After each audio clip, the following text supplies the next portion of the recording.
আসসালামু আলাইকুম। আজকে আমরা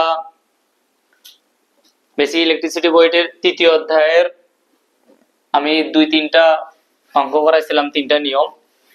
তো যারা ওই 3 নিয়মের অঙ্ক বুঝতে সমস্যা হচ্ছে মানে অঙ্কগুলো বুঝতেছে না, তারা একটা অঙ্ক করলে এই অধ্যায়ের সবগুলো অঙ্ক করতে পারবে। এই একটা অঙ্কের মাধ্যমে আমরা সবগুলো অঙ্ক শেষ করবো ইনশাল্লাহ।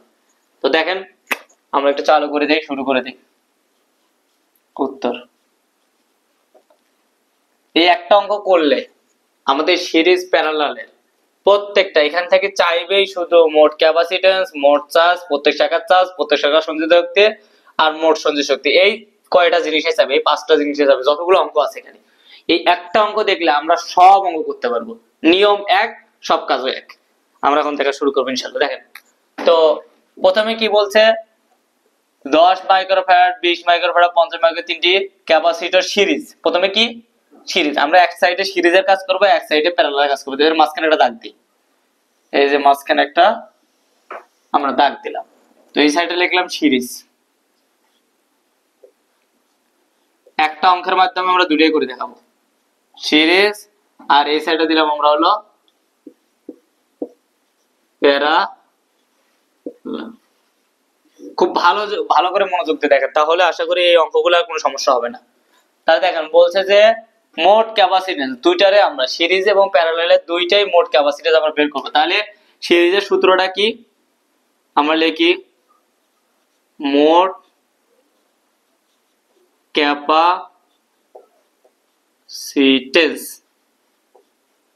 মোট ক্যাপাসিট্যান্স সমান সমান কি আমরা জানি, সি, মানে যেহেতু সিরিজের তাহলে সিএস সমান সমান সি1 সিরিজ চিহ্ন, সি2 চিহ্ন, সি3। এই চিহ্নের মাধ্যমে আমরা সিরিজে অঙ্ক করতে হয়, এটা আমরা ক্যালকুলেটরে চাপে শিখাবো।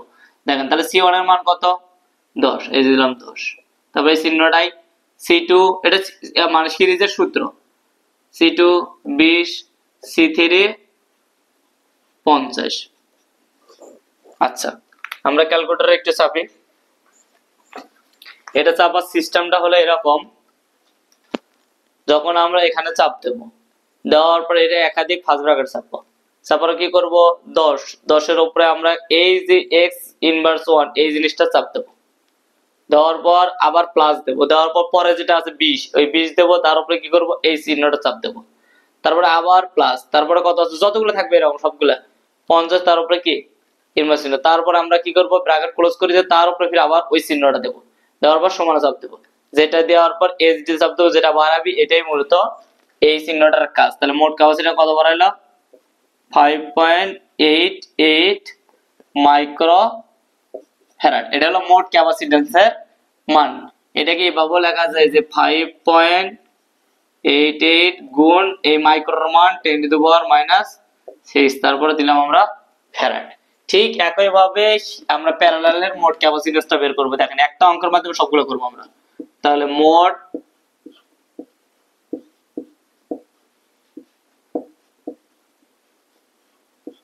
আশা করি যারা এই অঙ্কটা দেখবে আর কোনো অঙ্কই করতে হবে না, সবগুলো অঙ্ক সে পারবে। তাহলে প্যারালালের কি, সিপি, সি তে ক্যাপাসিটর, পি তে প্যারালাল, ক্যাপাসিটর প্যারালাল। তাহলে আমরা ক্যাপাসিটর প্যারালাল সূত্রটা কি জানি, সি1 প্লাস সি2 প্লাস সি3। তাহলে সি1 এর মান কত, কত আছে 10, সি2 এর মান 20, সি3 এর মান 50, যোগ করলে কত হচ্ছে 80 মাইক্রো ফ্যারাড। আমরা বুঝতে পারতেছি এটা। আচ্ছা, তাহলে এটাকে আরো সুন্দরভাবে লেখা যায় কিভাবে, একটু মাইক্রোর মানটা লিখে 80 গুণ 10⁻⁶ ফ্যারাড। যারা এই অঙ্কটা দেখবে তাদের একটা অঙ্ক দেখতে হবে না, এই একটা নিয়মের মাধ্যমে সবগুলো। তাহলে যে অঙ্কেই বলুক, সিরিজে যদি ক্যাপাসিট্যান্স বের করতে বলে এই সূত্র প্রয়োগ করব, আর প্যারালালে যদি ক্যাপাসিট্যান্স বের করে তাহলে এই সূত্র বলবো। আর একটা সূত্র আপনাদের প্রশ্ন আসতে পারে যে স্যার সিরিজের সূত্র তো আমরা এটাও শিখছি, আরো একটা ছিল, সেটা কিভাবে আমরা শিখছি, সিএস সমান সমান C1 C2 C3, C1 C2 plus C2 C3 plus C3 C1। আপনারা বলছিলেন যে এই সূত্রটা দেখেন, এই সূত্রটা দিয়ে আপনি স্যার করাইছিলেন। তাহলে এই সূত্রটা কেন প্রয়োগ হচ্ছে না? সেম প্রয়োগ করলে আমাদের অ্যান্সার সেমই আসবে। দেখেন আমরা প্রয়োগ করি একটু, দেখেন এখানে কত আছে 10 গুণ 20 গুণ 50 বসাইলাম। তারপরে C1 এর মান কত 10, তাহলে আমরা দিলাম 10 গুণ 20 প্লাস 20 গুণ কত 50 প্লাস 50 গুণ কত 10। আমরা ক্যালকুলেটরে চাপবো, দেখেন সেম মানটাই আসবে। আমরা ক্যালকুলেটর চাপাটা যেটা জানি এটা তো দেখাতে হবে না। 10 গুণ 20 গুণ 50 নিচে আসি 10, আচ্ছা ব্র্যাকেট দিয়ে করি তাহলে সুবিধা হবে। 10 গুণ 20 ব্র্যাকেট যোগ 20 গুণ 50 ব্র্যাকেট যোগ 50 গুণ 10 ব্র্যাকেট, এই সমানে চাপ দেন। দেখেন সেম অ্যান্সারটাই আসছে 5.88, ওটার বেলাও কিন্তু 5.88 ছিল। তাহলে এই যে 5.88 মাইক্রো ফ্যারাড। কেন মাইক্রো ফ্যারাড? সবগুলোতে মাইক্রো ফ্যারাড যুক্ত আছে, এই কারণে মাইক্রো ফ্যারাড। তাহলে এটা কিভাবে লেখা যায়?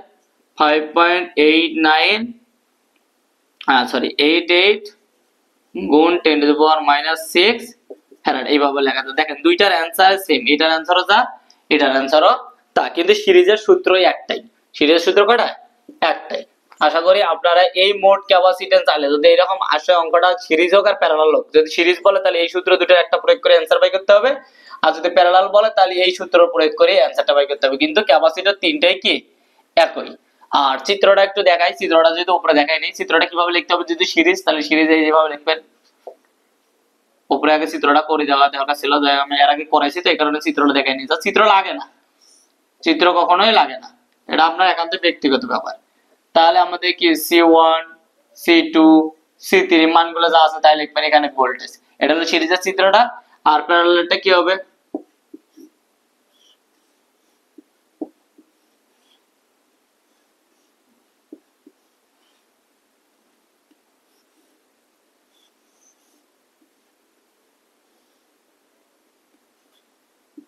C1 C2 C3 এই।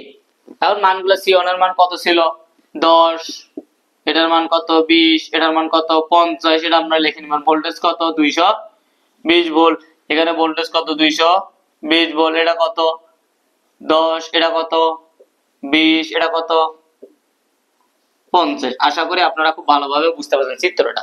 আচ্ছা, তাহলে আমাদের মোট ক্যাপাসিট্যান্সে আর কোনো সমস্যা হওয়ার কথা না, সেটা সিরিজ হোক আর প্যারালাল হোক, যে অঙ্কে আসুক এখানে যত মানে থাকে, দুইটা থাকলে দুইটার কাজ করবেন, তিনটা থাকলে তিনটা, চারটা থাকলে চারটার কাজ করবেন, সেম ভাবে এখানে ওই কাজটাই করবেন। আশা করি বুঝতে পারছেন। আচ্ছা, তাহলে আমাদের যেহেতু মোট ক্যাপাসিট্যান্সের কাজ এই একটার কাজ শেষ, এখন মোট চার্জ আমরা বের করব। আচ্ছা, তাহলে আমাদের যেহেতু বোর্ডটা ছোট আটবে না, তার জন্য আমরা সবগুলো মিশে চার্জ সিএস এর মানটা উত্তরটা লিখে রাখি। দেখেন একবার স্ক্রিনশট নিয়ে নিন। আচ্ছা, তাহলে আমরা একটু মিশাই, শুধু সিএস এর মানটা আমরা লিখবো, উত্তরটা লিখে রাখবো, কারণ না হলে সবগুলো উত্তর লেখা ইম্পসিবল হয়ে দাঁড়াবে। আচ্ছা, তাহলে আমরা উত্তরটা লিখি, উত্তরটা এখানে লিখি সিএস সমান সমান 5.88 গুণ 10⁻⁻6 ফ্যারাড। বাস, আমরা একটু মিশিয়ে দেই এগুলো, তাহলে একটু জায়গা হবে। এটারও মোট ক্যাপাসিট্যান্সটা এটা বাইকের লিখে গেলে এখানে, তাহলে সিপি সমান সমান কত 80 গুণ 10⁻⁻6 ফ্যারাড। আমরা এটা একটু মিশিয়ে দিই। প্রথম এক নম্বরের কাজটা আমাদের শেষ। এখন দ্বিতীয় বলছে কি মোট চার্জ বের করো। তাহলে সিরিজের হোক বা প্যারালাল হোক, যদি মোট চার্জ বলে তাহলে আমরা সিরিজের আগে মোট চার্জটা বের করি। তাহলে মোট চার্জ দিলাম। তাহলে মোট চার্জের সূত্রটা আমরা কি জানি? কিউটি, কিউটি মানে মোট কুলম্ব, টোটাল চার্জ কিউ সমান সমান আমরা কি জানি? কিউ সমান সমান কি জানি? সিভি। তাহলে আমরা দিলাম সি, এইচ দিলাম আমরা ভি। যেহেতু মোট তাই এখানে হলো সি এর সাথে মোট যে মোট ক্যাপাসিট্যান্স যেটা সেটা প্রয়োগ করতে হবে সিএস, আর ভিটার টোটাল ভোল্টেজটা। তাহলে আমরা একটু প্রয়োগ করি। সিএস এর মান কত? সিএস এর মান এই যেখানে, তাহলে 5.88 গুণ 10⁻⁻6, আর টোটাল ভোল্টেজ কত আছে 220 ভোল্ট, তাহলে আমরা দিলাম 220। ওকে, তাহলে তাহলে আমরা এখন এটা ক্যালকুলেটরে চাপি 5.88 গুণ 10⁻⁻6 গুণ 220। আচ্ছা তাহলে কত আসলো 1.29 গুণ 10⁻⁻3। তাহলে এর একক কি কুলম্ব, আমরা কুলম্ব বসাই। আশা করি বুঝতে পারছেন মোট কুলম্ব বের করছে। তাহলে এটারও আমরা কি করব মোট কুলম্ব বের করব। আমরা লিখি মোট চার্জ, মোট চার্জটা ওটার বের করছি সিরিজের, এটার প্যারালালে মোট চার্জটা বের করব সেম কাজ। তাহলে আমরা কি করব কিউটি টোটাল চার্জ, তাহলে আমরা কি জানি সিবি, কিউ সমান কি জানি সিবি, তাহলে এই যে সি এই যে ভি, তাহলে যেহেতু এটা প্যারালালের মোট তাহলে এই যে সিপি আর ভিটা হলো টি। তাহলে আমাদের সিবি সমান সমান কত এটা, তাহলে বসান 80 গুণ 10⁻⁻6 গুণ 220। তাহলে আমরা একটু এখানে ক্যালকুলেটরে চাপি। তাহলে আমরা কত দেব 80। আসলে কত আসতেছে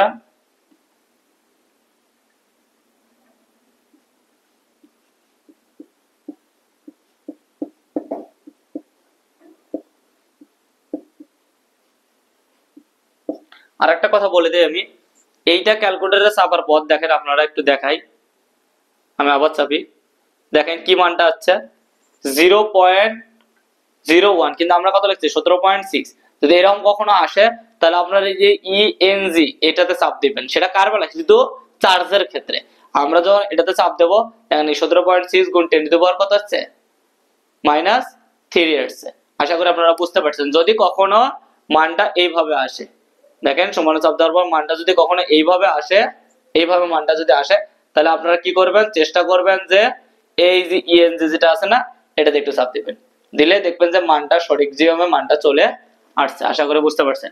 তাহলে আমাদের মোট কুলম্বটা এটারও বের হয়ে গেছে, এটারও বের হয়ে গেছে। তাহলে আমরা এখানে যেহেতু জায়গা আটতেছে না, যার কারণে আমরা বড় করবো না, জাস্ট খালি উত্তরগুলো লিখবো। কিভাবে সূত্রটা প্রয়োগ করে আমাদের আনতে হয় আপনারা বুঝতে পারছেন। মোটের বেলায় শাখা আমরা পড়া যাচ্ছি, মোটটা আমরা দেখেন মোট চার্জও বের করছি, মোট ক্যাপাসিটরও বের করলাম, মোট চার্জও বের করলাম, মোট ক্যাপাসিটর সিরিজের বের করলাম, মোট ক্যাপাসিটর চার্জার। তাহলে সূত্রগুলো কি প্রয়োগ করতে হয় আপনারা ভালো করে এখন বুঝতে পারছেন। আশা করি আমি এখন মিশিয়ে আমি খালি জাস্ট উত্তরটা লিখে দিই। কিউটি সমান কি সূত্র প্রয়োগ করে আমাদের মোট বাই করতে হয় এটা আপনারা জানেন। সমান সমান কি লিখবো 1.29 গুণ 10⁻⁻3, এখন আমরা এখানে কি লিখবো কুলম্ব। আচ্ছা তাহলে আমরা এটা মিশিয়ে দেই। তাহলে এটার বেলা আমরা মোট কুলম্বটা একটু লিখি, কিউটি সমান সমান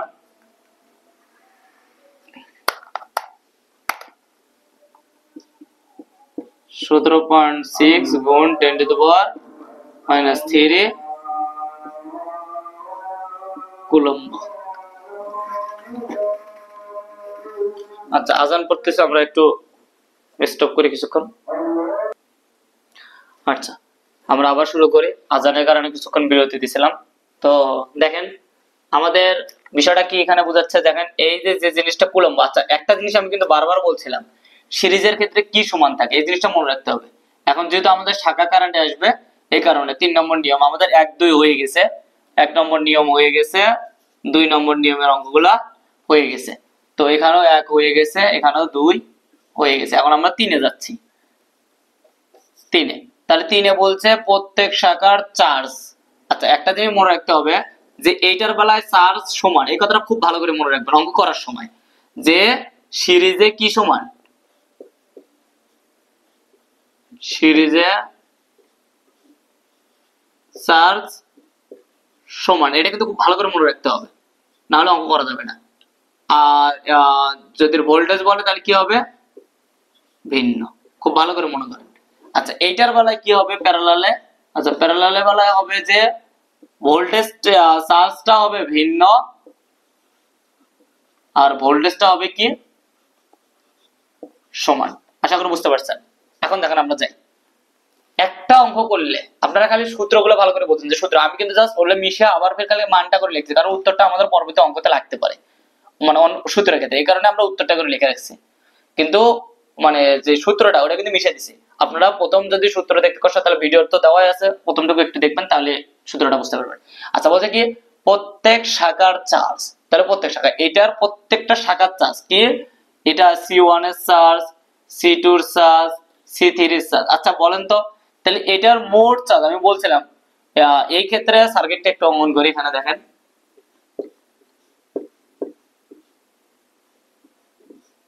আসলে বোর্ডটা ছোট তো যার কারণে কোনো কিছু আটাতে পারতেছি না আমি। আচ্ছা দেখেন এখানে যে কিউটি যে চার্জ কি সমান, তাহলে এখানে যে চার্জ এই কিউটির যে চার্জটা, এই চার্জটা কি এখানেও আছে না, Q1 তো আছে না, এখানে Q2 তো আছে না, এখানে Q3 তো আছে না, সেম চার্জ আছে না, আছে কিনা? তাহলে সেম চার্জ কি এখানে যে চার্জ এখানেও সেই চার্জ এখানেও সেই চার্জ, চার্জগুলো সমান, উলম্ব সমান, তাহলে এটার বেলায় কি Q1 Q2 Q3 বের করতে হবে? কখনো না। তাহলে আমরা লিখবো প্রত্যেক, এটা উত্তর লিখবো প্রত্যেক শাখার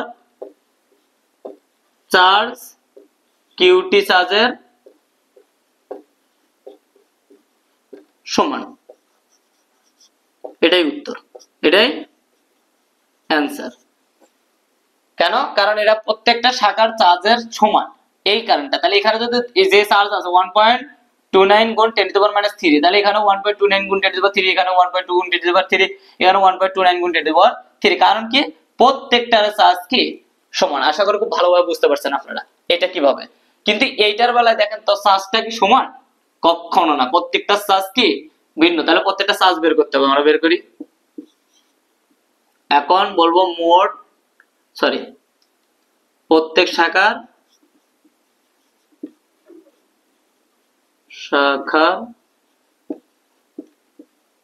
চার্জ। তাহলে দেখেন তো আমাদের একটা চিত্রটা অঙ্কন করি, এখানে একটু ছোট করি।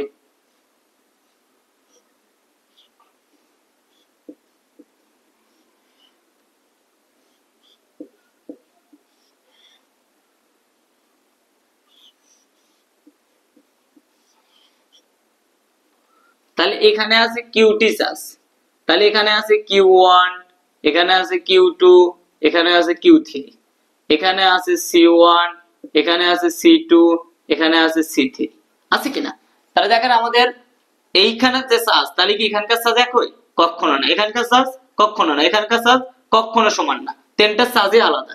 ধরো এখানে আছে 3 এম্পিয়ার চার্জ, তাহলে এখানে আছে 1, এখানে আছে 1, এখানে আছে, এমন হতে পারে এখানে আছে 0.5, এখানে আছে 0.5, আর এখানে আছে 2, টোটাল হলো 3, এই চার্জের সমান। তাহলে দেখেন আমাদের প্রত্যেক শাখার চার্জ বের করতে হবে। তাহলে প্রত্যেক শাখার চার্জের সূত্রটা কি? দেখেন আমাদের এই যে Q সমান সমান আমরা কি জানি, CB, এটা জানি আমরা। Q সমান সমান কি CB, যেহেতু প্রত্যেক শাখার চার্জ বলতে তাহলে Q1 C1, আর এখানে ভোল্টেজ কি দেখেন তো, ভোল্টেজটা সমান, তার মানে এখানে যে টোটাল ভোল্টেজটা আছে এই ভোল্টেজ সমান সমান V1 সমান সমান V2 সমান সমান V3। আশা করি খুব ভালোভাবে বুঝতে পারছেন, কারণ এখানকার ভোল্টেজটা সমান। তাহলে এখানে যে ভোল্টেজ আছে সেম ভোল্টেজ এখানেও আছে, সেম ভোল্টেজ এখানেও আছে, সেম ভোল্টেজ এখানেও আছে, তাহলে কি এখানে ভোল্টেজটা বের করতে হবে? কখনোই না। তাহলে ভোল্টেজ প্রত্যেকটার ক্ষেত্রে একই। তাহলে আমরা কি করব, C1 এর মানটা বসাবো। C1 এর মান কত দেখেন 10, তাহলে আমরা দিলাম এই যে 10 গুণ 10 to the power -6, R voltage কত আছে 220 ভোল্ট, কারণ এখানে যে ভোল্টেজটা আছে সেম ভোল্টেজ এখানে, তাহলে সেম ভোল্টেজ এখানে, সেম ভোল্টেজ এখানে, প্যারালাল কিন্তু ভোল্টেজটা সমান, এখানে ভোল্টেজটা আমরা डायरेक्टली বসাচ্ছি। তাহলে आंसर বের করি আমরা ক্যালকুলেটরে চাপিয়ে। তাহলে আমরা কি করব, 10 গুণ 10 টু দি পাওয়ার -6 গুণ 220, ক্যালকুলেটরে চাপলে আসতেছে কত, 2.2 গুণ 10 টু দি পাওয়ার -3, এটা আসতেছে। আচ্ছা আমরা যদি একই ভাবে Q2 টা বের করি, Q2, তাহলে কি হবে C2V। কেন এই ভোল্টেজটা প্রত্যেক ক্ষেত্রে সমান কেন? কারণ আমাদের প্রতিটা শাখার ভোল্টেজটা সমান, প্রত্যেকটা শাখার ভোল্টেজটা আমাদের কি সমান, এই কারণে দেখেন C2 এর মান কত, ওই যে 20 C2, তাহলে 20 গুণ 10 to the power -6, 10 to the পাওয়ার 6 কেন, এই মাইক্রো মান, আর গুণ কত আছে, মোট ভোল্টেজ কত 220 ভোল্ট, তাহলে আমরা এই 220 ভোল্ট দিলাম দিয়ে। আসলে আমি অঙ্কটা করছি, আপনারা উত্তর দেখে দেখে বসে দেই, কারণ অত সময় নেই আমাদের হাতে। তাহলে 4.4 গুণ 10 টু দি পাওয়ার 3, তাহলে এটা একক হবে কি কুলম্ব। দেন আমরা কুলম্ব বসান, এটার মানও কি হবে কুলম্ব। আচ্ছা, তাহলে আমরা একইভাবে Q3 যদি বের করতে যাই তাহলে আমরা কি লিখবো C3V। তাহলে C3 এর মান কত 50 গুণ 10⁻⁻6, ভোল্টেজ কত 220। তাহলে আমি ক্যালকুলেটর সাপ্লাই কত আসতেছে ডাইরেক্টলি 11 গুণ 10⁻³ কুলম্ব। আশা করি আপনারা খুব ভালোভাবে বুঝতে পারছেন। এটার বেলায় প্রত্যেক শাখার কুলম্ব সমান, কারণ চার্জগুলো সমান, এই কারণে একবারে লিখেছি প্রত্যেক শাখার কুলম্ব সমান, কিন্তু এইটার বেলায় কিন্তু চার্জগুলো সমান না, তাই জন্য এখানে Q1 Q2 Q3 বের করে নিতে হচ্ছে এই সূত্রের মাধ্যমে। কিন্তু ভোল্টেজগুলো সব সমান, যার কারণে এই ভোল্টেজ সমান, যার কারণে ভোল্টেজ প্রত্যেকটার ক্ষেত্রে একই বসছে। আশা করি খুব ভালোভাবে আপনারা এটা বুঝতে পারছেন। Q1 কিভাবে গেছে, Q2 কিভাবে গেছে, Q3 কিভাবে গেছে, এই কটা জিনিস আপনারা ভালোভাবে বুঝতে পারছেন। আচ্ছা, তাহলে আমরা এখন খালি জাস্ট Q1 এর মানটা, Q2 এর মানটা, Q3 এর মানটা খালি জাস্ট এখানে বসাবো। এছাড়া আমাদের না হলে পরের অঙ্কগুলো করা সম্ভব হবে না। তাহলে আমরা এটা একটু মিশাই। অবশ্য আপনারা বুঝতেই পারছেন, তাহলে আর এগুলো প্রয়োজনীয় নেই। তাহলে আমি এই 3 নম্বর নিয়মটা মিশিয়ে দিই নাকি? আচ্ছা, মিশে না দিয়ে আমরা জাস্ট উত্তরগুলো লিখি, তাহলে সুবিধা। আরে আচ্ছা, ওকে, আমার কাছে তো উত্তর আছে, সেই সূত্রগুলা ভালো করে বুঝিয়ে। আচ্ছা, তাহলে আমরা কি করব, এখানে দেখেন Q1 এর মানটা কত আসছে, Q1 সমান সমান 2.2 গুণ 10⁻³ Q2 এর মান কি আসছে 4.4 গুণ 10⁻³ Q3 এর মানটা কি আছে 50 গুণ 10⁻³ এগুলো आंसर, এগুলো সবগুলো কুলম্ব একবারে লিখে দিলাম। বুঝতে পারছেন প্রত্যেক শাখার কুলম্বগুলো কিভাবে বের করতে হয়, কোন সূত্র প্রয়োগ করে বের করতে হয়, আপনারা খুব ভালোভাবে এটা বুঝতে পারছেন। আর এখন আমাদের পরেরটা কি বলছে দেখেন, মোট সঞ্চিত শক্তি। এখন আমরা 4 নম্বরে যাই, এই 4 নম্বর গেলাম। তাহলে এটা কিভাবে করতে হবে, মোট সঞ্চিত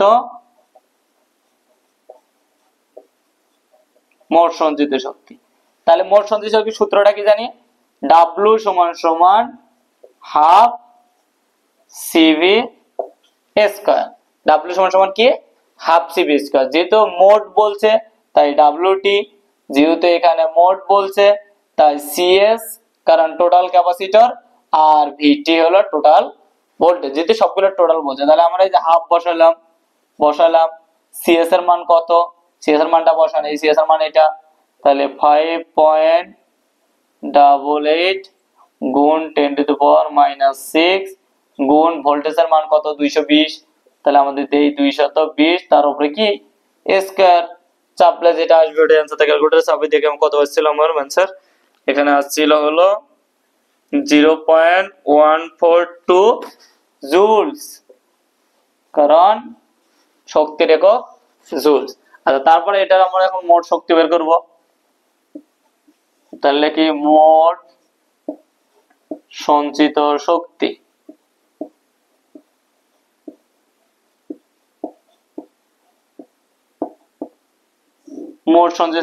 সূত্রটা কি WT সমান সমান হাফ CP টোটাল ক্যাপাসিটর গুণ V স্কয়ার, তাহলে টোটাল ভোল্টেজ তার উপরে কি স্কয়ার। তাহলে আমরা ক্যালকুলেটরে চাপি, হাফ CP এর মান কত, CP এর মান এই যে 80 গুণ 10⁻³ কত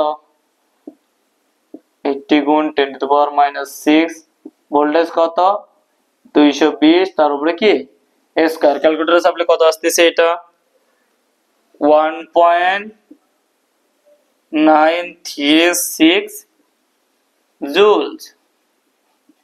আশা করি আপনারা খুব ভালোভাবে বুঝতে পারছেন মোট সঞ্চিত শক্তি কিভাবে বের করতে হয়। এটার মোট সঞ্চিত শক্তি বের করে দেখাচ্ছি, এটারও মোট সঞ্চিত শক্তি বের করে দেখাচ্ছি। আচ্ছা, তারপরে এখন বলছে 5 নম্বরে বলছে প্রত্যেক শাখার সঞ্চিত শক্তি। আচ্ছা, তাহলে আমরা এই শাখারও সঞ্চিত শক্তি বের করতে হবে, এই শাখারও সঞ্চিত শক্তি বের করতে হবে। বোর্ডে জায়গা আসতেছে না, যার কারণে আমরা একটু মিশে আবার নতুন করে করার চেষ্টা করি। আচ্ছা, এগুলো তো আমাদের এখন কাজে লাগতেছে না, 3 নম্বর থেকে আমরা 1 2 সবসময় কাজে লাগবে, 1 2 থাক, আমরা এটা একটু মিশিয়ে দিই। আচ্ছা আচ্ছা, তাহলে মোট সঞ্চিত শক্তি বের হয়ে গেছে, এটারও মোট সঞ্চিত শক্তি বের হয়ে গেছে। এখানে একটা কথা আমি বলি দেই।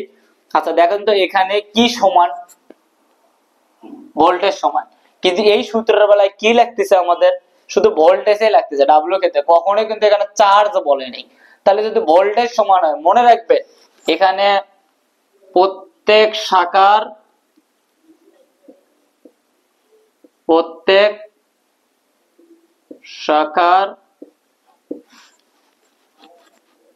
ডাব্লিউটি, প্রত্যেক শাখার সঞ্চিত শক্তি লিখে দেই, প্রত্যেক শাখার সঞ্চিত শক্তি, মোট সঞ্চিত শক্তি, মোট মানে ডাব্লিউটি, মোট সঞ্চিত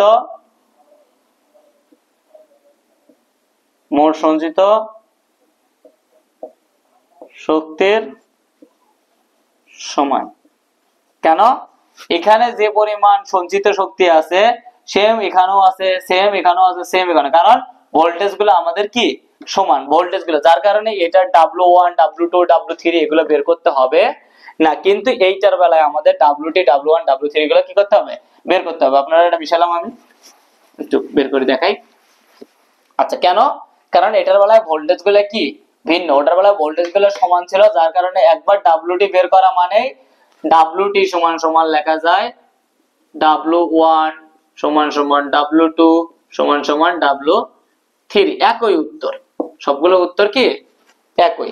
আশা করি আপনারা বুঝতে পারতেছেন সবগুলো উত্তর কি একই। কিন্তু দেখেন আমাদের কি বলছে এখানে, এইটার বলছে সিরিজের কি বলছে, মোট প্রত্যেক শাখার সঞ্চিত শক্তি। তাহলে আমরা এটা বের করে দেখাবো একটু, জায়গা না আটার কারণে উপরে দুটো মিশে দেওয়া হচ্ছে।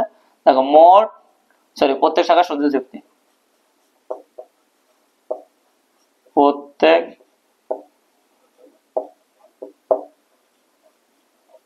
একটু চেষ্টা করতেছে খুব ভালো করে বোঝার জন্য, যার কারণে একটু সময় লাগতেছে। প্রত্যেক শাখার সঞ্চিত শক্তি আপনারা একটু মনোযোগ দিয়ে ভালোভাবে দেখবেন, আশা করি খুব ভালোভাবে বুঝতে পারবেন। এই একটা অঙ্কের মাধ্যমে আর একটা সূত্রগুলো করার মাধ্যমে সবগুলো করতে পারবেন। তাহলে আমাদের প্রত্যেক শাখা, তাহলে আমাদের কি বের করতে হবে, Q1 Q2 Q3 না W1 W2 W3, কেন, কারণ এটা প্রত্যেকের কি আছে, ভোল্টেজ গুলা ভিন্ন, কারণ আমরা শক্তির ক্ষেত্রে গেলে ভোল্টেজে লাগে, কুলম্ব চার্জের কোনো সম্পর্ক নাই। তাহলে আমরা সূত্রটা প্রয়োগ করে দেখেন, W1 সমান সমান হাফ C1 V1 স্কয়ার, কারণ এখানকার V1 টা লাগবে, এখানকার V2 টা লাগবে, এখানকার V3 টা লাগবে, কুলম্ব আর লাগতেছে না, কারণ আমাদের ভোল্টেজ গুলো কি ভিন্ন, VT ভোল্টেজ সমান সমান এখানে সবগুলো ভোল্টেজের যোগফল। তাহলে আমরা বের করতে গেলে আমাদের অবশ্যই V1 টা বের করতে হবে, তাই জন্য আমরা এই সাইডে একটু লিখি। দেখেন আমরা এই সাইডে V1 টা বের করব কিভাবে, এই যে Q সমান সমান কি দেব আমরা C1 আর Q সমান সমান CV, তাহলে C1 V1, তাহলে V1 টা যদি আমি বের করতে যাই তাহলে Q সমান সমান Q/C1, তো V টা যদি এদিকে রাখি আর Q টা এটাতে ভাগ, মানে V টার আগে এটাতে ভাগ করি তাহলে কি হবে। আচ্ছা আমি আরো সুন্দর করে বোঝানোর চেষ্টা করতেছি। দেখেন আমি যদি এখানে Q টা এই C টা এখান থেকে এদিকে আসে তাহলে কি হবে, C1 ভাগ সমান সমান V1 হবে কিনা। তো এইটাকে আমি সাজে লিখছি এইভাবে যে V1 সমান সমান Q C1, আশা করি বুঝতে পারছেন। এখন দেখেন আপনাদের প্রশ্ন হতে পারে স্যার তাহলে এখানে Q1 কেন দিলাম না আমরা, আসলে এখানে Q1 কেন দেই নাই, কারণ প্রত্যেক শাখার উলম্ব গুলা কি সমান, এই কারণে আমরা Q1 টা দেই নাই। Q1 মানে QT আর Q, বোঝা গেছে হয়তোবা। তাহলে আমাদের দেখেন এখন আমাদের মোট সঞ্চিত শক্তি কত আছে এইটা, তাহলে এটা আমরা উপরে বসাই 1.29, ইচ্ছা করলে আমরা Q2 দিতে পারি, 1.29 গুণ 10 টু দ্য পাওয়ার মাইনাস 3, তার নিচে C1 এর মান কত 10, এটা দ্বারা ভাগ করলে যেটা বাড়াবি এটা হলো V1। একই ভাবে আমাদের কি বের করতে হবে V2, তাহলে আমি আর সূত্রটা লিখলাম না, V2 বের করতে গেলে এই যে 1.29 গুণ 10 টু দ্য পাওয়ার মাইনাস 3, একই QT বসবে, খালি এখানে C1 এর জায়গায় C2 এর মানটা বসবে। C2 এর মান কত আছে 20, তাহলে আমরা দিলাম 20, ও সরি এখানে 10 টু দ্য পাওয়ার মাইনাস 6 তো ভুলে গেছি, 6 দিতে হবে, গুণ এখানে 10 টু দ্য পাওয়ার কি দিতে হবে মানে 6। তাহলে আমরা একই ভাবে যদি আমরা V3 বের করতে যাই তাহলে V3 সমান সমান একই কথা 1.29 গুণ 10 টু দ্য পাওয়ার মাইনাস 3, তারপরে নিচে আসবে কত 50 গুণ 10 টু দ্য পাওয়ার মাইনাস 6। বোর্ডে দেখা যাচ্ছে কিনা এটা একটু দেখি। আচ্ছা, দেখা যাচ্ছে। তো আমরা এটার উত্তরটা এখানে একটু এখন ক্যালকুলেটর চাপিয়ে আমরা বের করব, যেটা এখানে বের করিনি, আমি একটু বের করার চেষ্টা করি। তো দেখেন আমাদের এগুলো মান বসাতে হবে এখানে, এজন্য এগুলো লাগবে। তাহলে v1 উপরে আমরা চাপ দেই 1.29 গুণ 10 টু দ্য পাওয়ার -3, তারপর নিচে আসি, নিচে 10 গুণ 10 টু দ্য পাওয়ার -6। আশা করি কোনো সমস্যা নাই। সমানে চাপ দেই, তাহলে কত আসতেছে 129। তাহলে 129 এটা কি হবে ভোল্ট, এটা কি হবে ভোল্ট। তারপরে আমরা আসি এইটার ক্ষেত্রে সেম, খালি নিচে আমরা চাপ দেবো, জম দিয়ে আমরা কি করব, এই 10 এর জায়গায় খালি কি লিখবো 20। তাহলে কত হলো 64.5 ভোল্ট। আবার নিচেরটা যাব, তাহলে কত হচ্ছে 50 দেবো আমরা, দেওয়ার পর কত আসতেছে 25.8 ভোল্ট। তো এই ভোল্ট গুলো আমরা এখানে বসাবো v1 v2 v3। তাহলে আমরা দেখেন এই যে w হাফ c1 এর মান কত এইটা, তাহলে আমরা করব কি 10 গুণ 10 এর উপর -6, কারণ 10 হলো এটার মান আর মাইক্রোর মান 10 টু দি পাওয়ার 6, গুণ ভোল্টেজের মান কত 129 আমরা দেব 129, তার উপরে কি দেব আমরা স্কয়ার, যেটা আসবে এটাই आंसर। তারপরে একই কথা w2, তাহলে w2 হলে কি করতে হবে, হাফ তো হাফে লিখবো, জাস্ট এখানে c1 টাকা কি লিখবো আমরা c2, গুণ v1 এর জায়গায় আমরা কি লিখবো v2 তার উপরে স্কয়ার। তাহলে মান বসাই হাফ, তাহলে c2 এর মান কত, c2 এর মান দেখেন এই 20 গুণ 10 টু দি পাওয়ার -6, তাহলে 20 দিলাম, গুণ এই যে v2 এর মান কত এইটা 64, তাহলে 64.5 তার উপরে কি স্কয়ার, যেটা আসবে এটাই। তাহলে w3 এর মানটা আমরা যদি বের করতে যাই একই কথা, হাফ c3 v3 তার উপরে কি স্কয়ার।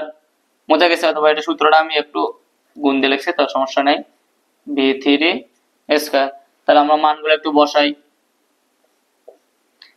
তাহলে হাফ c3 এর মান কত 50, 10 টু দি পাওয়ার 6 কেন আসতেছে আমরা বুঝতেছি না এই মাইক্রোফ্যারাডের মানটা, আর v3 এর মান কত বলছি 25.8 গুণ 10 টু দি পাওয়ার, তাহলে স্কয়ার সমান চাপো, এগুলো সমান সমান দ্বারা চাপো, ওটাই आंसर। কারণ এটা প্রত্যেকটা শাখার আছে, প্রত্যেকটা শাখার সঞ্চয় শক্তি, কারণ এখানে যেহেতু ভোল্টেজ গুলো ভিন্ন এই কারণে প্রত্যেক শাখার সঞ্চয় শক্তি, কিন্তু এটার বেলায় ভোল্টেজ গুলো যেহেতু সমান এই জন্য প্রত্যেক শাখার সঞ্চিত শক্তি গুলো কি সমান। তাহলে আমরা কাজ করি, একটা চাপ দিলে সবগুলো আমরা বের করতে পারবো। 1, আচ্ছা 1 না দেই, 1 দেওয়া না দেওয়া কথা, এগুলো এইখান থেকে যতগুলো এগুলো সব কিন্তু টুর উপরের সঙ্গে, এগুলো সবগুলো কি টুর উপরের সঙ্গে, তার আমরা লিখতে পারি 10 গুণ 10 এর উপরে -6 গুণ ব্র্যাকেট 29 তার উপরে কি স্কয়ার, আর নিচে কত 2 চাপ দেন, কত আসতেছে 0.083, এটা কি হবে জুলস। তাহলে লেখেন, তারপর এটাতে আসি আমরা, তাহলে এটার বেলায় খালি সেম কাজ, উপরে খালি মানটা চেঞ্জ করে দেবো আমরা, 10 এর জায়গায় কত দেবো আমরা 20 দেব, সেম কাজ। আর এখানে ভোল্টেজটা চেঞ্জ করে দেব, তাহলে ভোল্টেজ হলো 64.5 সমান চাপ দেব, কত হচ্ছে 0.04 জুলস।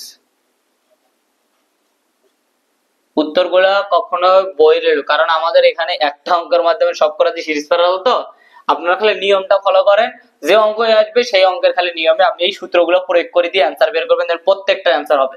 এটা সঞ্চিত শক্তি বের করতে গেলে 100% আপনার ভোল্টেজগুলো বের করতে হবে, কিন্তু এটা সঞ্চিত শক্তি প্রত্যেক শাখার সঞ্চিত বের করতে গেলে প্রত্যেক শাখার বের করতে হবে না, কারণ এক শাখার সঞ্চিত শক্তি সমান সমান সবগুলো শাখার, কারণ ভোল্টেজটা কি সমান, আর এটার বেলা খালি ভোল্টেজটাই লাগে, আর এখানে C1 টা তো আছেই, আপনারা আশা করি বুঝতেই পারছেন। তারপর আমরা যাই আবার, তাহলে এখানে কত আছে 25,